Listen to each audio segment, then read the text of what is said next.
So here's the car. It's a Sport Mod Clonch chassis. This who built the chassis. I picked it up on the east side of Dallas. It's a 76 block 350 in it. It's running 3-speed Saginaw. I got 3 other transmissions with it. They're over there. A couple knuckles, 3 extra wheels and tires. It's got the QA1 rebuildable ball joints. It's got QA1 shocks on it. I got another set of shocks. Some bolts that aren't even all the way to the nylon on the lock nuts. Right front shut off on the brakes. Some shiny fuel pump. I don't know what it is. If it's an Edelbrock or Quick Fuel or something. There's the carb.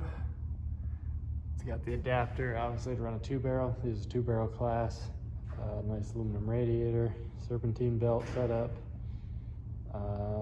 But yeah, some Schoenfield headers on it. You see, the frame rails are pretty straight. I messed this body up at practice when I took it up there. Tires are pretty worn. You see them, but there's the rear suspension. It's just the Monte Carlo. You can see the stock links and everything. Stock Monte Carlo brakes. Has Mosier axles in it. I got another rear end that has Mosier axles in it. You see all this. It's just cut off right there after the spring. And springs raised up. This is my first one of these that have been around, so I don't really know what's going on. But yeah, it's got a fast shaft in it. It's got a nice Optima red top in it. So, here's the old cockpit. Had a full containment seat. I just put new belts in it. The other belts were outdated. See the funky gas pedal. Then this over here is for brake bias, front and rear. It's got a tack. It'll shut off. There's the shifters, gauges.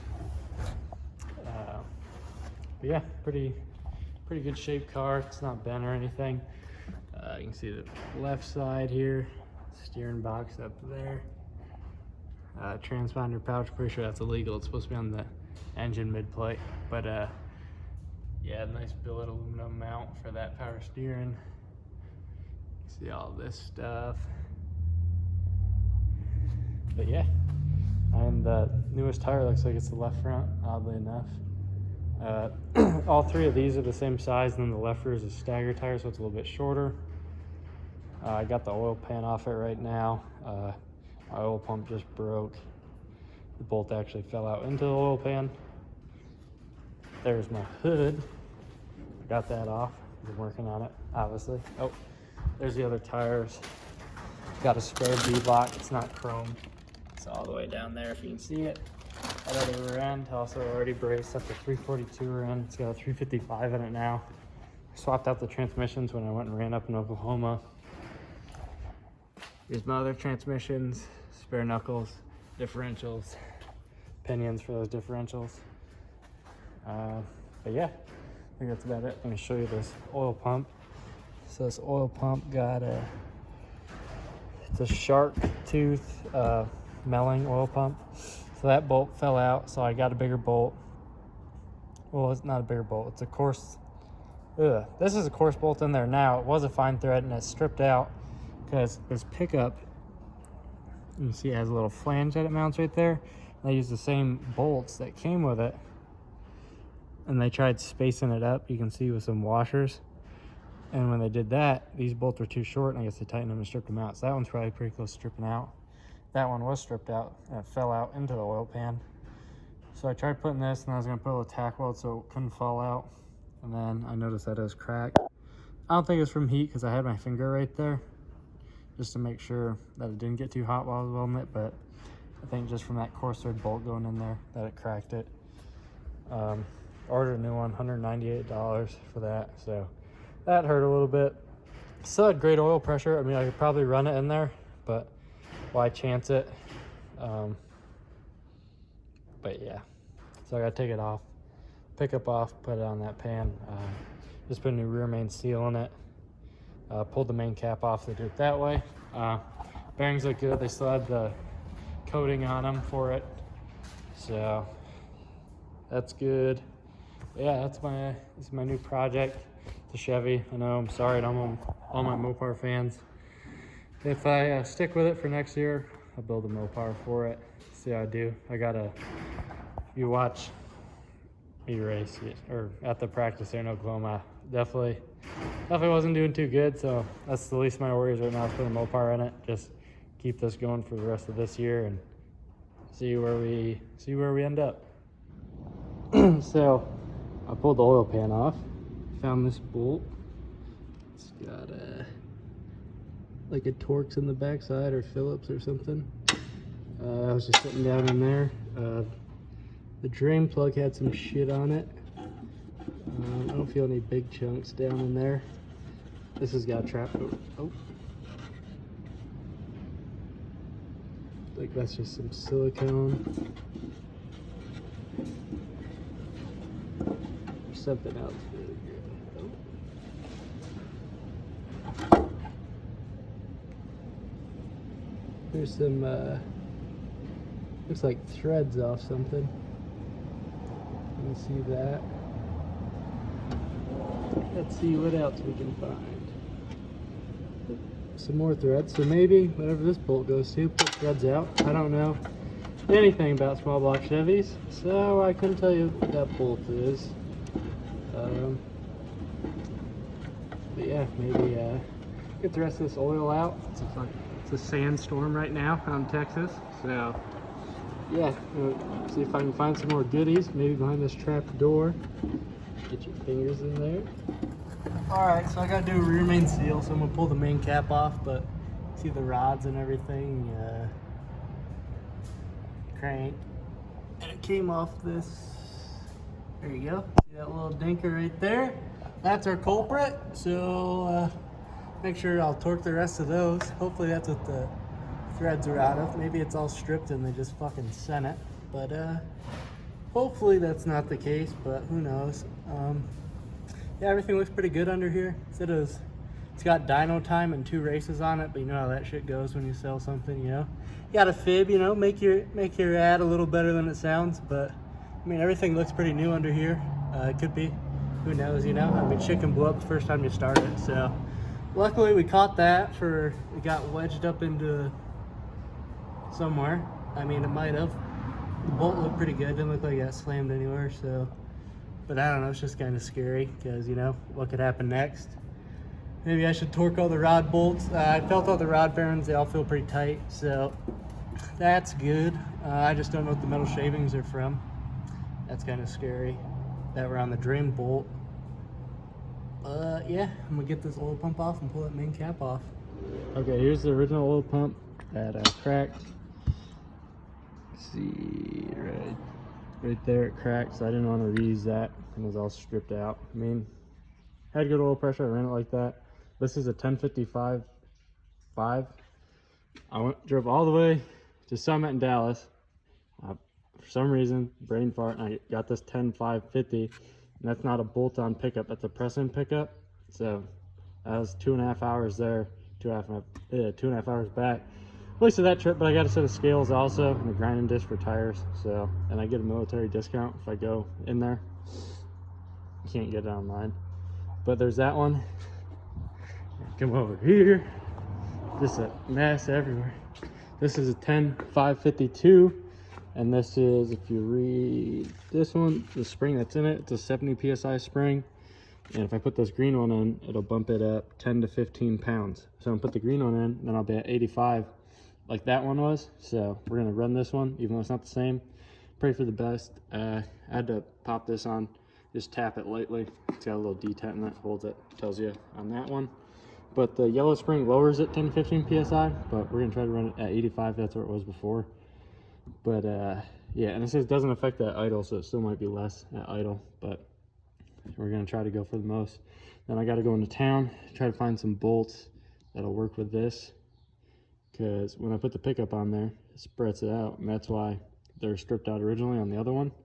So yeah, that's where we're at. Doing an antifreeze in it so I can put water in it. So I run town, get distilled water. I got a driven like water wetter basically. Put in there with the water. But yeah, here we go.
Pretty rough night at Kennedale. Smashed front bumper in, smashed front end work in, smashed the door up, smashed this in, ripped the Nerf bar mount out of the frame rail. This is all wadded up. I still got to pull all this stuff off. Nerf bar's bent, smashed the headers. You see how it's arced up right there. Kinked that over, kinked the muffler over. Broke this weld. You can see that. There you go, broke that. Yeah. Seems like this is closer to the tire than I remember. Maybe not, I don't know. Who knows? But yeah, that looks kind of pushed over. I don't think I got hit in the rear. Maybe I did when he came into there. I mean, you can see where it rubbed on there, but I don't think I got hit hard enough to push it over. But yeah, finished the race, so I got lapped. Pretty bad performance on my part. But yeah, figuring out, gotta pull this out, weld that back up, weld that up over there, give her a good wash. Roll it in the garage, clean the garage up a little bit, see how bad the front end is. But yep, that's the recap. So here's the frame horn, just gonna tap them over with a hammer, should be good. That one ripped out, so gotta weld that back up. But tire rods don't look bent or anything, so that's a good sign. So a little bit of welding should be good to go.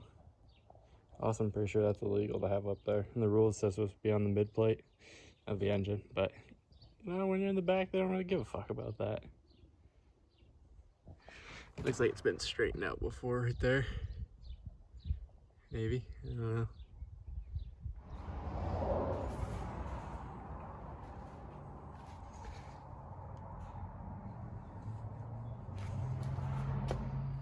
All right, car's all back together.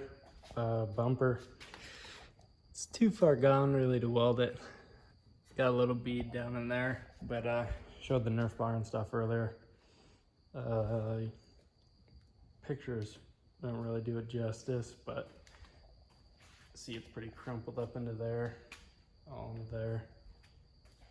The hood was kind of a pain to get it back on. Needs to loosen up and kick up a little bit, but don't worry about it. Muffler's still crushed, so I need to replace that. Got on the scales right now. Yeah, I picked these up. They're just Proform wireless scales. They're $1,000 for them at Summit. But body's pretty chewed up. Can't really see it. Yeah, looks kind of decent there. But our minimum weight's 2,300 or 2,350. One of them, I forgot already.